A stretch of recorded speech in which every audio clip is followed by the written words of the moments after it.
बिस्मिल्लाहिर्रहमानिर्रहीम। आप तमाम प्रेस मीडिया का मैं शुक्रिया अदा करना चाहता हूँ इस शॉर्ट नोटिस पे आप लोग को इस प्रेस कॉन्फ्रेंस को कवर करने के लिए। आज के इस प्रेस कॉन्फ्रेंस का मेन मकसद है कि हमें जैसे कि मालूम है पिछले 1-2 महीने से करगिल में जिस तरह की जो हालात हमें देखने को मिल रहा है, ख़ासकर हमारे एजुकेशन को लेके, हमारे जो बच्चे हैं जो पढ़ाई कर रहे हैं कॉलेजों में, बाकी यहाँ से करगिल से बाहर श्रीनगर, जम्मू, इन सभी इशू को लेके उनके कुछ मांगे हैं, कुछ डिमांड हैं। उन सब इशू को लेके आज मैं फिर आप लोगों के सामने आया हूँ।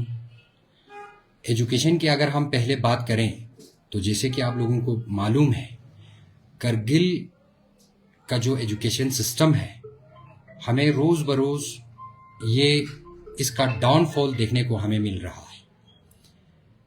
इसका जिम्मेवार जो है हमारे LHDC काउंसिल है, हमारे EC एजुकेशन है। उनकी लीडरशिप की वजह से, उनकी जो ये नाकामियों की वजह से आज हमारे स्टूडेंट जो है वो सड़कों पे हैं, वो आए दिनों प्रोटेस्ट कर रहे हैं। आपको रिसेंटली पता है हमारे श्रीनगर में जो गर्ल्स हॉस्टल हमारा था, उनके बच्चियां जो है वो लोग प्रोटेस्ट कर रहे थे। उनकी फ़ी हाइक हो गया है और ख़ासकर उनको जो बेसिक फैसिलिटीज़ मिलना चाहिए, चाहे वो पानी को लेके हो, चाहे वो बिजली को लेके हो, इनके ऊपर वो लोग अपना हक जो है वो मांग रहा था। लेकिन हमारे कौंसल जो है एक गूंगे बहरे की तरह इन इशू पर कोई तवज्जो नहीं देखने को हमें मिल रहा है। इसके बावजूद हमारे जो जम्मू के जो बच्चे थे जो हॉस्टल में थे, वो लोग भी प्रोटेस्ट पे उतरे। उन्होंने भी अपना जो हक था, जो डिमांड थे, वो लोग भी एडमिनिस्ट्रेशन के सामने रखा।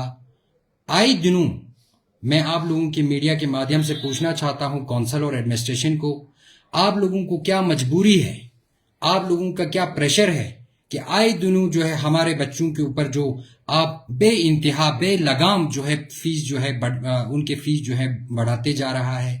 उनके मसलों के ऊपर कोई आप जो है सही कॉन्क्रीट एक कदम नहीं उठा रहा है। क्यों हमारे बच्चों के साथ इस तरह वो लोग खिलवाड़ कर रहा है? हम ये सवाल जो है हमारे CC साहब से पूछना चाहते हैं। क्या वो हमारे बच्चों का मुस्तकबिल जो है वो आप ऐसे ही अंधेरे में रखना चाहता है? मैं मीडिया के माध्यम से और हमारे करगिल के अवाम के लोगों से भी ये उनके सामने ये बात रखना चाहता हूँ। आप देख लीजिए, जो भी हमारे इंस्टीट्यूशंस हैं या जो भी हमारे यहाँ प्राइमरी स्कूल से लेके हाई सेकेंडरी लेवल तक के जो हमारे यहाँ एजुकेशन सिस्टम है, वो जो है बिल्कुल जर्जर हो चुका है। उसका हालात जो है बिल्कुल खस्ता हालात हो चुका है। आए दिनों आप लोगों को पता है संकू में एक वाकया पेश हमें देखने को मिलता है। वहां एक बच्ची के साथ हाथापाई करता है, गुंडागर्दी करता है।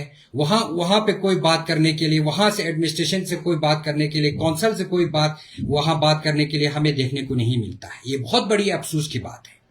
हमारे बहुत सारे ऐसे बच्चे हैं जो भी बिल्कुल गरीब सतह से नीचे, वो लोग अपने एजुकेशन के लिए वो लोग यहाँ से जम्मू जाते हैं, श्रीनगर जाते हैं। उन बच्चों के फीस को हाइक करने का क्या मजबूरी है? मैं काउंसिल से ये सवाल पूछना चाहता हूं, अगर खुदा न खास्ता आपके बच्चे भी अगर उस हॉस्टल में, उस इंस्टीट्यूशन में अगर पढ़ता होगा, क्या आप भी अपने बच्चों के ऊपर इस तरह फीस जो है आप हाइक करते? मैं समझता हूं वो बिल्कुल नहीं करता। वो लोग अपने बच्चों को बहुत अच्छे अच्छे जगहों पे, बहुत महंगे महंगे जगहों पे वो लोग अपने बच्चों का पढ़ाई करवाते हैं। और हमारे यहाँ जो आम गरीब बच्चे हैं, आम गरीब जो हमारे यहाँ पे परिवार के जो बच्चे हैं, उनके ऊपर वो लोग रोज बरोज उनके ऊपर ज्यादती जो है हमें को देखने को मिल रहा है। मैं आपकी मीडिया के माध्यम से यही अपील करना चाहता हूं एडमिनिस्ट्रेशन से, और खासकर हमारे जो गूंगे बहरे हमारे जो कौंसल है उनकी ये नाकामी है। उनकी आज जो है 1 साल से ऊपर होने वाला है। इससे साफ जाहिर होता है उनकी क्या क्रेडिबिलिटी है, उनकी क्या विजन है, और खासकर एजुकेशन को लेके मैं आपकी मीडिया के माध्यम से हमारे जो इदारे हैं यहाँ पे, खासकर इस्लामिया स्कूल और हमारे IKMT के, जिन्होंने आए दिनों हमारे इमाम जुमा खुतबा में आए रोज जो है इनकी जो एजुकेशन हो चाहे बाकी मसले हैं वो उठाते आ रहे हैं, इश्यूज जो है वो राइज अप करते आ रहा है। इनसे भी इनके कानून के ऊपर जूं तक नहीं पड़ रहा। ये बहुत बड़ी अफसोस की बात है। और साथ ही साथ आपको अनएम्प्लॉयमेंट की अगर हम बात करें करगिल में, तो रोज बरोज ये बढ़ते जा रहा है। कौंसल की तरफ से कोई हमें ऐसा कोई इक़दाम उठाने को देखने को नहीं मिल रहा है, कोई रिक्रूटमेंट ऐसा हमें देखने को नहीं मिल रहा है जो हमारे अनएम्प्लॉयमेंट है जो बच्चे हैं उनको कोई रिलीफ मिला जाए। मैं हमारे CC साहब से गुजारिश करता हूं कि तुरंत इनके ऊपर आप इक़दाम उठाइए। आप लोग अपनी कुर्सी के ऊपर जो कुर्सी आपको जो मिला है वो आप लोगों को खैरात में नहीं मिला है, वो हमारे बच्चों ने, हमारे नौजवान, हमारे बुजुर्गों ने बहुत एक बड़ी जिम्मेदारी के साथ आप लोगों को उस कुर्सी पे बैठा है। उस कुर्सी को आप लोगों को सही से इस्तेमाल करना चाहिए, और हमारे जो बेरोजगार हमारे जो नौजवान हैं उनको रोजगार देने के लिए आप जो है जल्दी इक़दाम उठाना चाहिए। और साथ ही साथ में हमारे अगर बात करें तो हमारे जो हेल्थ सेक्टर है, जो हमारे हॉस्पिटल के हालात है, चाहे वो सब डिवीजन हॉस्पिटल से लेके आप प्राइमरी हॉस्पिटल से लेके हमारे डिस्ट्रिक्ट हॉस्पिटल के अगर आप हालात को देखें तो हमें बहुत रोना पड़ता है, रोने को देखने को मिल रहा है। क्योंकि उनमें वो जो फैसिलिटीज जो मिलना चाहिए, जो इनके हालात है, जो इनके इंफ्रास्ट्रक्चर है, वो बिल्कुल जर्जर पड़ा हुआ है। उनके ऊपर कोई पुरसाने हाल नहीं है। वहां दवाइयों की कमी है, वहां डॉक्टरों की कमी है, वहां जो मशीनों की कमी है। आपको पता है करगिल डिस्ट्रिक्ट हॉस्पिटल जो है वो अभी 100 बेड का हॉस्पिटल चल रहा है। अगर कागजी अगर उसको देखें तो वो 300 बेड का है। लेकिन हमारे जो कौंसल है, खुद CC साहब एक डॉक्टर है, प्रोफेशनली वो एक डॉक्टर रिटायर हो चुका है, उसको भी ये एहसास होना चाहिए, उसको भी ये दर्द होना चाहिए कि हॉस्पिटल का जो माहौल है, जो वातावरण होता है, वो बहुत एक हेल्थ के लिहाज से बहुत सेंसिटिव होता है। वहां पे जो इलाज करने के लिए आते हैं हमारे दूर दराज इलाके, फार फ्लंग एरिया से, जो हमारे गरीब, जो जिनके पास पैसे नहीं होते, वो लोग वहां इलाज करने के लिए आते हैं। लेकिन बदकिस्मती से हमारे डिस्ट्रिक्ट हॉस्पिटल का हालात इतना खराब हो चुका है, जो भी वहां पेशेंट आता है उनको तुरंत जो है यहां से रिफर करके उनको कश्मीर या जम्मू भेजने पड़ते हैं। हमारे वहां CT स्कैन का अभी कोई पुरसाने हाल नहीं है। ये एक बहुत शर्म की बात है। हमारे यहाँ एडमिनिस्ट्रेशन जो है गफलत में वो बैठे हुए हैं, इनके ऊपर उनको कोई तवज्जो नहीं दे रहा है। मैं हमारे LG साहब से भी गुजारिश करता हूं, हमारे बाकी जो हमारे कमिश्नर सेक्रेटरीज हैं उनसे भी गुजारिश करता हूं, हमारे बिलखुसूस हमारे जो LG साहब, हमारे MP साहब हैं, आज जिस तरह नेशनल कॉन्फ्रेंस और कांग्रेस का जो गठबंधन हमारे यहाँ पे चल रहा है, कौंसल जो है वो बिल्कुल लंगड़ा लूला जैसा एक कौंसल बन के बैठा है। वो लोग सिर्फ अपने कुर्सी को हासिल करने के लिए वो लोग वहां पे बैठा है, और आम आवाम की जो मसाइल है, जो एक बेसिक नीड्स है, उनके ऊपर बात करने, उनको ऊपर हल करने के लिए ये लोग कोई इक़दाम जो है हमें देखने को नहीं मिल रहा है। ये बहुत बड़ी अफसोस की बात है। और लास्ट आखिर में हमारे जो यहाँ के करगिल में बहुत बड़ा एक इशू हमें देखने को मिल रहा है। जब हम ग्राउंड लेवल पे हम जाके हम देखते हैं तो यहाँ सेंट्रल स्पॉन्सर्ड स्कीम हमारे यहाँ पे एक है, जल जीवन, इसके ऊपर जो है वो बिल्कुल तवज्जो नहीं दे रहा है। ये बहुत बड़ी अफसोस की बात है। पिछले 5-3 जब से ये स्कीम लागू हुआ है, इसमें आए दिनों जो है हमें करप्शन देखने को मिल रहा है। और खासकर मैं हमारे LG साहब से रिक्वेस्ट करना चाहता हूं, और उनको एक रिमाइंडर में भी देना चाहता हूं, जब आप लद्दाख का LG बन के आए, आपने पहला स्टेटमेंट दिया था कि मैं लद्दाख से जो है वो करप्शन को जड़ से उखाड़ के फेंकना चाहता हूं। LG साहब, आपसे मैं गुजारिश करता हूं, आप एक बार करगिल के JJM के हालात देखिए, आपको देखने को मिलेगा कि इसमें कितना करप्शन हुआ है, कितने घटोला ये करप्शन जो है वो यहाँ पे देखने को मिलेगा। आए दिनों आपको पिछले 1-2 महीने पहले हमारे यहाँ ये क्या बोलते हैं स्तापा उम्बा में आपको देखने को मिला। वहां पे जो है वहां के जो लोकल रेजिडेंट है वो किस तरह जो है मीडिया में, आपकी मीडिया में उन्होंने अपने जो वहां के हालात जो है आप लोगों को दिखाया, कैसे वहां पे काम कर रहा है और खुला काम कर रहा है, जैसे कि वह यहाँ पे कोई सुनने वाला नहीं है, कोई देखने वाला नहीं है।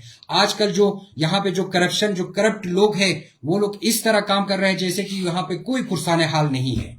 ये एक बड़ी शर्म की बात है। जेजेएम के ऊपर बहुत हम आपकी मीडिया से गुजारिश करता हूं और खासकर एलजी साहब से, तुरंत इसके ऊपर एक सीबीआई इंक्वायरी होना चाहिए। इसके ऊपर एक स्पेशल कमेटी बिठा के इसके ऊपर जो है क्या इसका जो है कितना खर्चा हुआ है, कितने लोगों को पानी मिला है, कितने लोगों को इससे बेनिफिट मिला है, इसका प्रॉपर जो है एक डाटा जो है लोगों के आवाम के बीच में लाना चाहिए।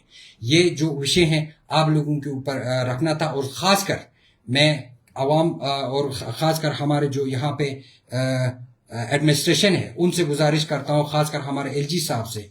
यहाँ करगिल में आजकल जो है करप्शन भी बहुत बड़ा है। करप्शन जो है इतना आगे बढ़ चुका है कि इसका कोई पुरसाने हाल नहीं है। चाहे यहाँ एक गरीब आदमी अपना जो है यहाँ पे एलआरसी अगर सर्टिफिकेट बनाना पड़े, या उसका कोई कंपनसेशन का कोई इशू हो, या किसी ठेकेदार का किसी काम हो, या कोई और जगह कोई स्टूडेंट जो है किसी अपने ऑफिस में जाके अगर कोई काम करने के लिए अपना कोई हक लेने के लिए जाते हैं तो उनके लिए रिश्वत के बगैर जो है वो उनका काम नहीं हो रहा है। ये बहुत बड़ी एक अफसोस की बात है। और खासकर हमारे यहाँ पे जो एडमिनिस्ट्रेशन है, जो सीसी साहब के कायदत में जो काउंसिल चल रहा है और नेशनल कॉन्फ्रेंस और कांग्रेस, और इन दोनों की वजह से है आजकल जो है करप्शन जो है बहुत आगे जो हो बढ़ चुका है। इसके ऊपर मैं एलजी साहब से रिक्वेस्ट करना चाहता हूं, इनके ऊपर लगाम लगना चाहिए, इनके ऊपर तुरंत बैंड लगना चाहिए। और जो करप्टेड जो मुलाजिम हो, चाहे वो जो लोकल हो या नॉन लोकल हो, या चाहे कोई भी शख्सियत हो, इनके ऊपर सख्त से सख्त कार्रवाई होना चाहिए और आम आवाम को जो है इंसाफ मिलना चाहिए। इन्हीं इशू को लेके मैं आपके सामने आया था। फिर एक बार मैं आप लोगों का बहुत बहुत शुक्रिया अदा करता हूं। अगर आप लोगों का कोई सवाल हो तो आप इस इशू के ऊपर पूछ सकते हैं। सर, स्टूडेंट्स के इशू के ऊपर जिस तरह से आप भारतीय जनता पार्टी के कॉन्टेक्स्ट में किस तरह से स्टूडेंट्स के इशू यूटी एडमिनिस्ट्रेशन पर रेस करने की कोशिश करेंगे, क्योंकि काउंसिल क्लेम कर रहा है कि इससे पहले यूटी का फंडिंग आता था खासकर हॉस्टल्स में, और अभी जो है वो फंडिंग बंद हुआ है, ये काउंसिल क्लेम कर रहा है। देखिए, इसको आपको इस मुद्दे को आप समझना चाहिए। हमारा ये जो हबी हॉस्टल का है, चाहे वो गर्ल्स हॉस्टल हो चाहे हमारा बॉयज हॉस्टल हो, ये दोनों जो है वो हमारे एलएसडीसी काउंसिल के अंदर आता है, ये हमारे डिस्ट्रिक्ट एडमिनिस्ट्रेशन के अंदर आता है। ये यूटी लेवल पे नहीं आता है, ये स्टेट लेवल पे नहीं आता है। ये जो इशू है ये कोई मामूली इशू है, कोई बहुत बड़ा इशू नहीं है। ये जो आप एलजी लेवल पे या कमिश्नर सेक्रेटरी लेवल पे जाके इसको हल करें, ये तो काउंसिल के लेवल, ये तो आपकी इसी के लेवल का इशू है, वो हल कर सकता है। काउंसिल फंडिंग का एक्सक्यूज, फंडिंग आपको भाई साहब देखो, आप हमें यूनियन टेरेटरी बन गया है, तो यूनियन टेरेटरी में आपको फंडिंग की क्या कमी है? हमें देखने को ये मिल रहा है, सुनने को ये मिल रहा है, फंडिंग जो है वो वापस जा रहा है आपका सारा। ये बदकिस्मती की बात है। उनको 40,000 50,000 उनका अगर बिल होगा, पेंडिंग बिजली का बिल होगा, या 2 लाख रुपए होगा, क्या कौंसल के पास इतना पैसा नहीं है कि वो 2 लाख 3 लाख रुपए 5 लाख रुपए जो है वो उन बच्चों का जो है इलेक्ट्रिसिटी बिल पे नहीं कर सकता? ये बहुत बड़ी शर्म की बात है। और जो कौंसल में जो बैठा है इख्तिदार पे, उनको तो चुल्लू पर पानी में डूबना चाहिए। ये इस तरह का एडमिनिस्ट्रेशन चला रहे हैं। ये इस तरह के हमारे बच्चे जो है वहां पढ़ने के लिए गया है, जो आम गरीब बच्चे हैं, उनके साथ ये कोई इंसाफ की बात है? जी, थैंक यू।